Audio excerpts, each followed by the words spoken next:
My name is Adam Quasman, and I call the Scottsdale Development Review Board public meeting to order. Good afternoon and welcome to everybody in the audience and those tuning in at home. The purpose of the DRB is to maintain the quality of development in Scottsdale by reviewing all of the design aspects of a proposed development and the relationship of its design components to the surrounding environment and community. The board also reviews all preliminary plats for subdivisions to assure conformance in policies and ordinance requirements. The agenda consists of the roll call and public comment of non-agendized items, administrative report, minutes approval to the prior meeting, and action items. A roll call vote will be taken after each item's motion, and the liaison will call each board member's name to indicate their desired vote for that item. After the vote has been counted, the liaison may read out the final vote. Citizens wishing to speak during public comment time or to speak specifically on an agenda item may fill out a blue request to speak card at the staff table before the agenda item is to be discussed. Citizens interested in submitting a written comment on any item may submit a yellow written comments card in person to the staff table prior to the beginning of public testimony. When called, please come to the podium. This podium or this podium? Please come to this podium. Let's see here. And state your name and address and begin speaking. Groups wishing to speak should elect a spokesman or spokeswoman to represent the views of the group. To facilitate the meeting, your comment will be limited to 3 minutes for individual speakers, with 1 additional minute for each additional individual present at the meeting who has contributed their time to a representative speaker, up to a total of 10 minutes.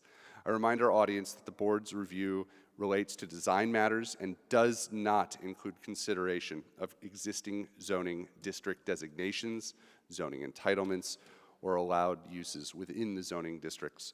The board's motion may be to approve with modified stipulations, to deny the request, or to continue the case. Thank you for your interest and your time, and let's begin the meeting with the roll call. Councilman Quasman. Present. Vice Chair Brand. Commissioner Gonzalez. Present. Board Member Pieser. Present. Board Member Fakih. Board Member Mason. Present. Board Member Robinson. 4 present. Thank you. And thank you so much. At this time, we go to public comment of non-agendized items. Am I correct on that? We're going to go to minutes. I'm sorry, Mr. Councilmember Quasman, we don't have any public comment for non-agendized items. Perfect. All right, so do we have an administrative report? Certainly, and welcome everybody today. Thank you for joining us in this holiday season. Appreciate your time today.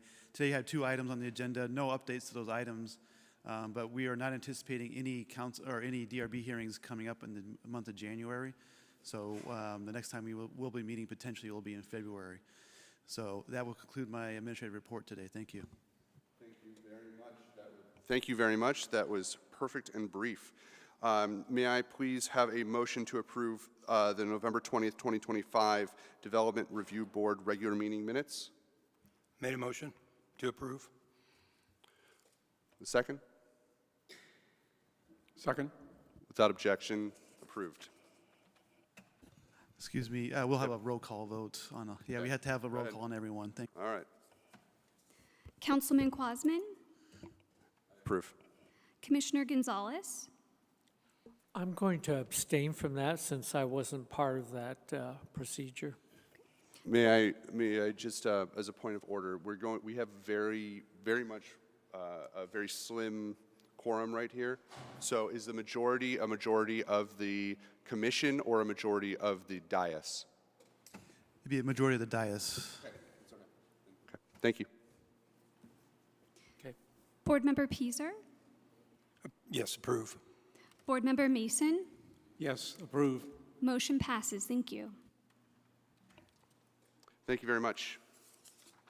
Moving right along to our action items. Here's how the action agenda works. The Development Review Board may take 1 vote to act on all items on the continuance agenda or the consent agenda, or may remove individual items for further discussion as appropriate.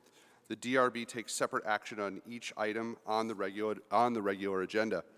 Persons interested in speaking on any agenda item may submit a blue request to speak card in person prior to the beginning of public testimony, as mentioned earlier, and those wishing to speak are given the customary 3 minutes to speak to each item. Additional time may be granted to a designated speaker representing 2 or more persons. Please submit your cards together. Persons interested in submitting a written comment card can submit the yellow comment card as previously mentioned, or they may submit electronically at the Development Review Board website no later than 90 minutes prior to the meeting, which for this meeting has passed. So moving on to the consent agenda, that's item number 3. Service yard expansion, the ASM Scottsdale. Mr. Carr? Yes, thank you, Vice Mayor. Staff is happy to present if necessary, but this is items on the consent agenda, so if there's no questions, we could do a motion on that one. Members, are there any items on the consent agenda to be discussed? With that, I move to adopt 3DR 2024 number 2. That's ASM Scottsdale Service Yard Expansion. Do I have a second? Second. Second it. Please call the roll. Councilman Quasman, Yes, ma'am. Commissioner Gonzalez, Yes. Board Member Peaser, Yes. Board Member Mason. Yes. Motion passes. Thank you. Thank you very much. Moving on to regular agenda item, that's item number 4, 19DR 2023 City Center at Scottsdale Collection. Mr. Carr. Yes, thank you, Vice Mayor. We are going to have a presentation by staff first on this item to the board. After that, the applicant will come up and give a longer presentation about all the details, and then we'll answer any questions you may have. So we'll turn it over to Mr. Bloomberg. Mr. Bloomberg, you are recognized. Thank you, Councilman Crossman and board members. Greg Bloomberg here to give you an introductory presentation for Case 19DR 2023 City Center at Scottsdale Collection. My presentation will focus primarily on the site plan, the site design. I'll also give you some background into the proposal, and then the applicant's presentation will go more into the building design. So the site is located at the southeast corner, high-profile location at the southeast corner of Scottsdale and Camelback Road. The Galleria is just south of the project site. The waterfront tower is to the west, and the W Hotel to the east. So there's quite a bit of intense development around this site already.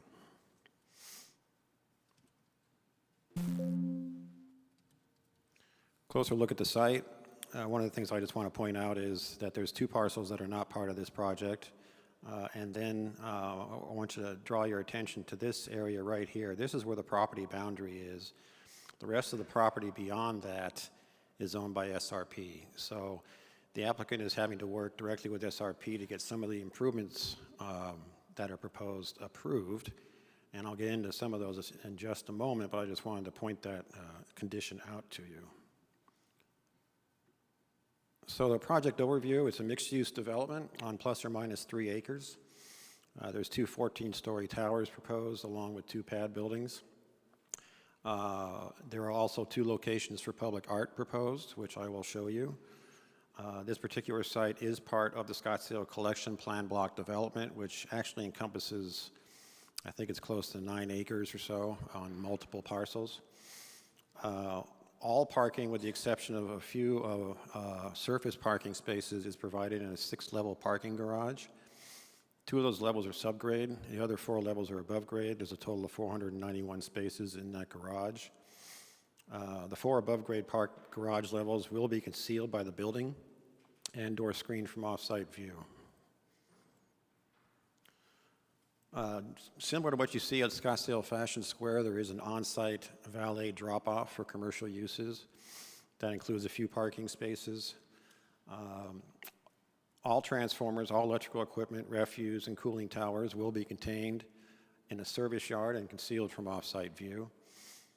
Significant enhancements to the pedestrian realm are proposed as part of this application. At the zoning level, they were stipulated to provide a minimum 15,000 square foot central plaza, which I'll show you in a moment. There's also a continuous 20-foot pedestrian connection, which was also required by the zoning case from Scottsdale Road to Brown Avenue. So there's a connection through the site from Scottsdale Road to Brown Avenue, which was also stipulated. 10-foot sidewalks along Scottsdale and Camelback Road. A caveat to that is that the sidewalks along the canal frontages are subject to SRP approval, and that SRP approval has not yet been secured. So this is the site plan. There's the property line I mentioned before. So all these improvements here have been, I believe, vetted through SRP and approved. One of the things we want to see as part of this project that we feel can be done, I believe SRP might have already signed off on it, is an enhanced connection. An enhanced connection here. That's already there. That connection is already in place, but we're hoping we get that enhanced with some decorative concrete or something of that nature and some landscaping to draw people into this project. And then this is the central courtyard that I mentioned, the 15,000 square foot courtyard. This is some turf area, some shade trees, and I'll go into the art pieces in just a moment. So here's your two retail, two commercial pad buildings, and then this is the 14-story towers. Here's the service yard where all that electrical equipment, grease interceptors, the whole works, they'll all be kept in this service yard.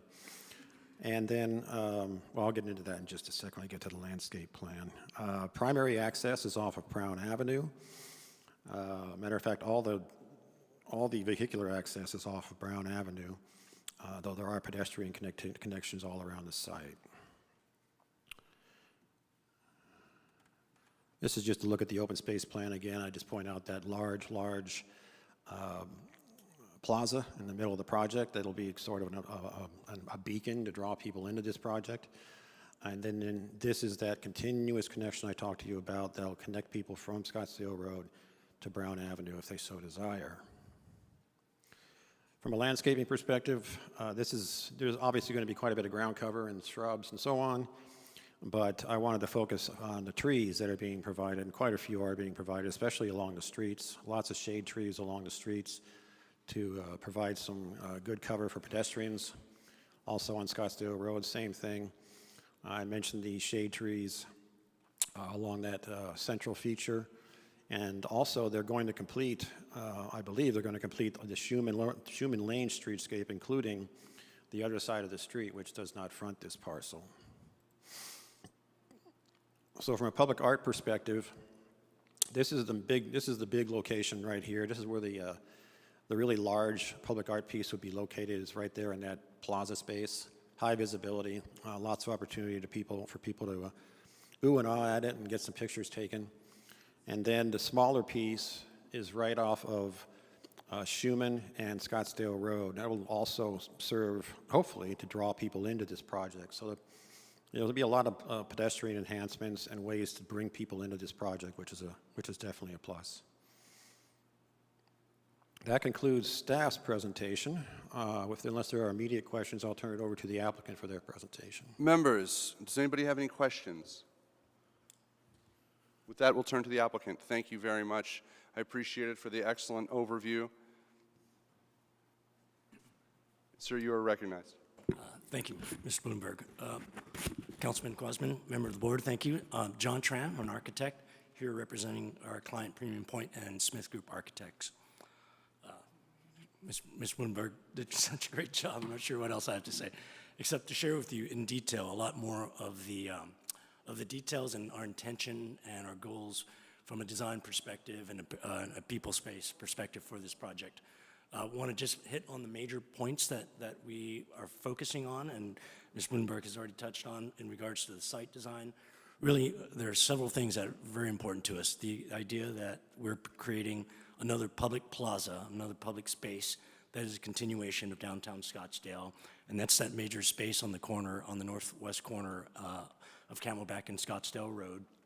And so the idea then is that that's a public plaza. This is a space that's open and porous and accessible to the public, and then anchored by the art that Ms. Bloomberg also referenced.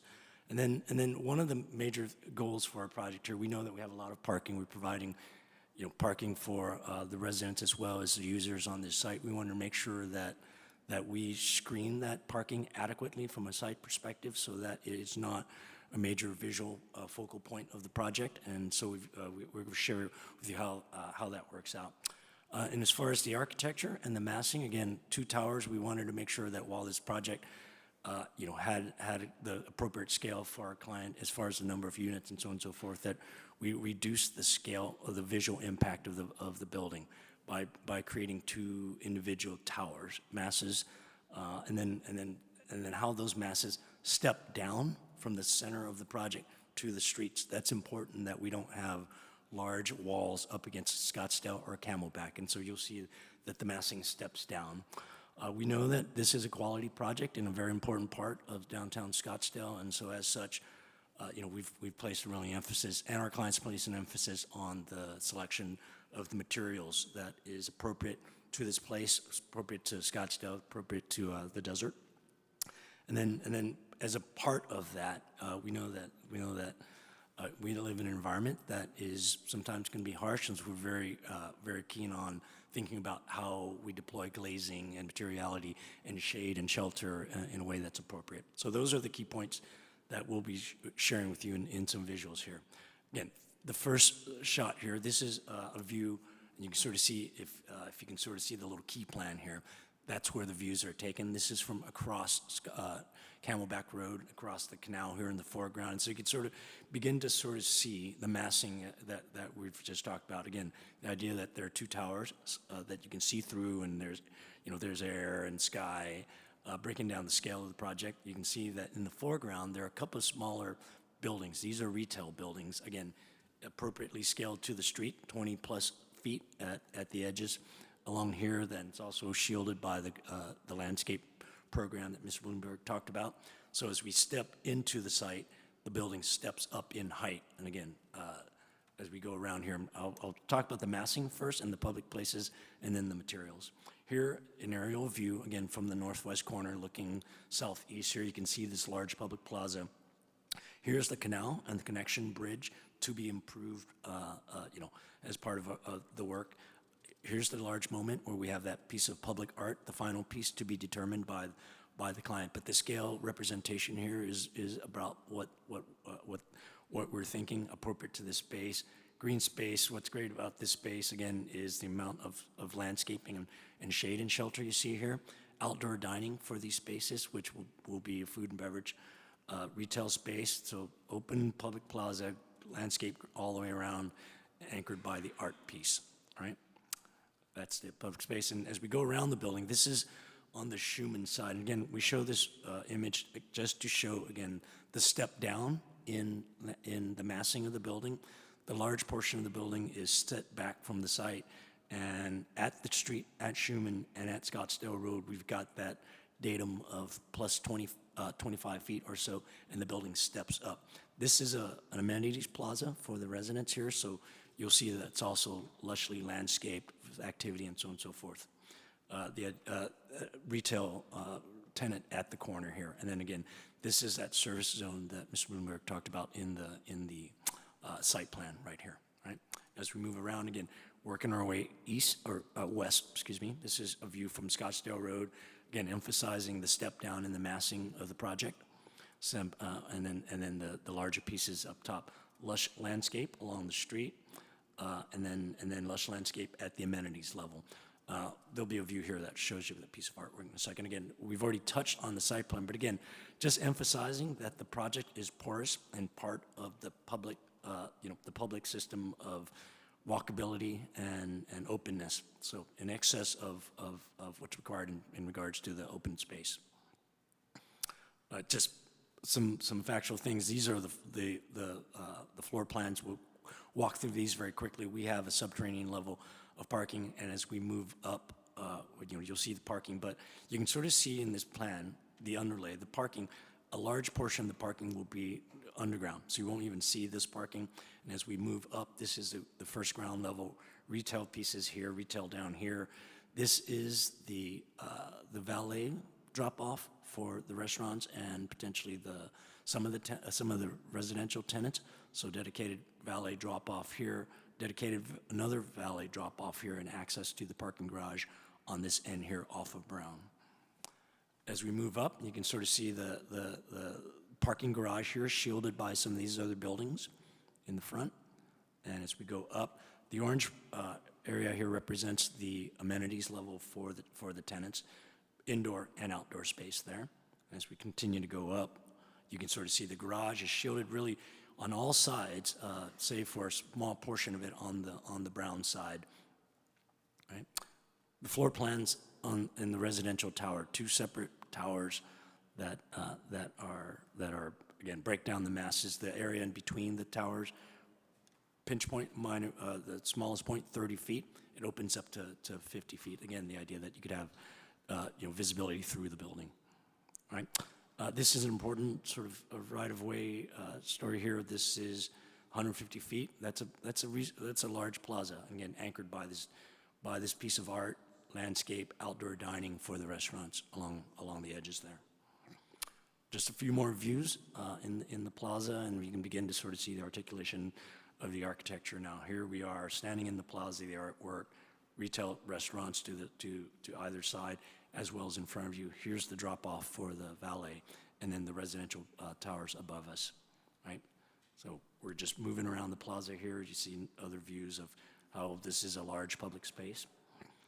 The Southwest Plaza, I wanted to focus on this because we talked about the project being porous and accessible and completely accessible to the public. This is the Southwest Plaza, another point of public art right here, right? And so at this point, you're entering the property proper, but you're beginning to be in the design of the project with overhead canopies, landscape, and art, and flanked by retail spaces and outdoor dining. Here, again, the final artwork to be determined, but you can sort of see the scale of the project. We've actually reduced the density of the trees in these views just for you to be able to see the building, but if you can imagine if those trees were, what you would really see is more landscape, right? A more dense landscape program. The Northeast Plaza, again, the same processes. There's a lot of interesting grade change on the site. The drop from the northwest corner down to the south, or the northeast corner down to the southwest corner. We've made that up with accessible steps and ramps to make the whole plaza accessible. Here, and you can sort of see that here. This is the steps on the corner of Brown and Camelback taking you up to the plaza, and then the ramp system that allows you to get up there. Outdoor dining along Camelback with landscape. And here you can sort of begin to see the separate entry for the residents there. Wanted to touch a moment on a typical facade program here. We've worked very hard with our client to fine-tune the facade for 2 things. One, to make sure that we got the right calibration for the performance of the building. It's important for us that this is a building that is sustainable and has the right amount of glass in the right places, so that it's a high-performing building. And as such, you can sort of begin to see here that the scale of the glass on the east and west side and the north and the south side are different. They're tuned to the sun. So that's an important thing that we're trying to achieve here. The material palette, we talked about a high quality material palette at the base where the retail is. It's going to be stone. It'll be the travertine finish, again, the final product to be determined, but this is the colorway that you would see, a high quality sort of beige and cream color stone at the base. And as you go up, it'll return to a metal panel in that same color. The chair recognizes an additional 90 seconds to finish up. Thank you, Councilman. The remainder of the material palette, you can see high quality cast in place concrete, high performing glazing and curtain wall and storefronts and then this is our last slide. Again, it reiterates what staff member Bloomberg talked about in regards to the location of the public art. I think that's our last slide. Thank you. Wonderful presentation. If I might ask, what is the name of the genre of that type of architecture? Great question. I would say that what we try to do and our clients trying to do is to be a part of the context of downtown Scottsdale. So I wouldn't put a label on the genre. I would say that it's of its time. It's modern. It's not nostalgic, looking back to a previous time. It's innovative. It's thinking about performance and the Sonoran Desert. So I would say that it is a building of its time and place. That's a wonderful answer. Members, any questions? Yes, recognize. Thank you very much. Very good presentation. I'm very familiar with this project, and the execution of this is very good. I did the construction management of the original building that is on there right now. Thankfully, I didn't do the remodel. But the thing of is, this area is the most difficult spec I ever did build. Of all the hospitals and hotels and everything, this was the most difficult setting to do in 1970s because of what the Salt River Project allowed at the time, the height restrictions, everything. It made it very difficult.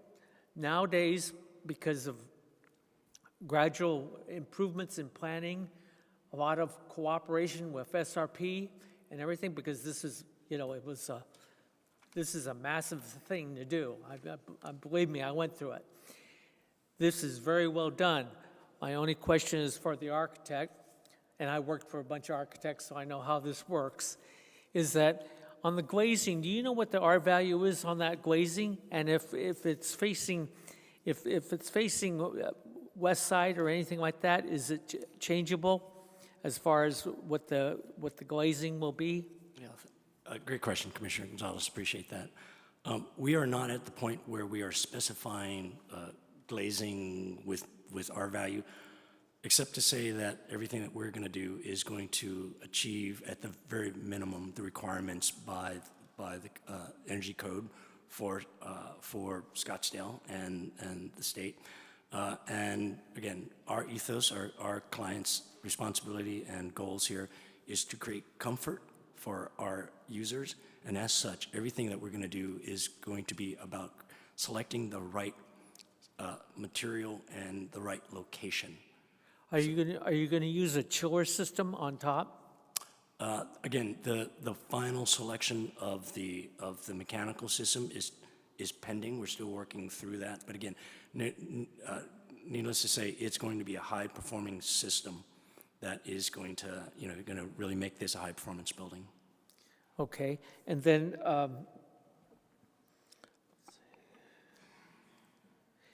do you know if with the glazing, whichever direction you're doing it, is the glazing going to open to a hallway, or is it going to be through doorway system? Do you know any of that particular? If I understand your question, again, to be determined whether the units themselves will have operable windows within the units. Okay. That's a question. I think that's a question our clients is pondering right now in regards to the market and what the market wants. In regards to daylight within the hallways, if that's part Right. of your question. Yes, sir. We made every effort right now in early planning to create really great indoor spaces that are public, and emphasizing really getting people downstairs, getting people active, getting people down to the public plaza and the amenities plaza. The final, let me see, I can find, if I may, go back to a slide here. Where we are with the unit layout plan is, this is a diagram. So you can sort of see we're optimizing the edges for tenants. So to answer, if I understand your question correctly, the second part of it, these areas, purple areas, which are the common walkways, they will not have daylight. We're saving those for the tenants, and we're hoping people are going downstairs. Okay, and then on the elevator system that you're going to use on this to go all the way from the parking all the way up, is it going to be in two phases as far as like it goes up to like a certain level and then switches over, or is it going to be all one particular tunnel? Great question once again. Our client's intention is this is a quality project that delivers first-class service to the tenants and the users of the public space. So in that regard, we'll be working with elevator consultants to make sure that the stops and all the timing and all of that, as it's integrating with the garages, works to provide the highest level of service. Where on this are you, on this footprint are you having the stairwell? Great question. As these are two separate buildings, each one of these buildings will have two separate exit points. For the northeast tower here, here's the stair here, and it tracks all the way down, certainly to the required exiting at the plaza and also up from the parking level below. And here's the other stair associated. The red part is the building core with the elevators and the stairs. And on this building, you can sort of see, again, elevators, stairs, and then the second stair down here to meet exiting requirements.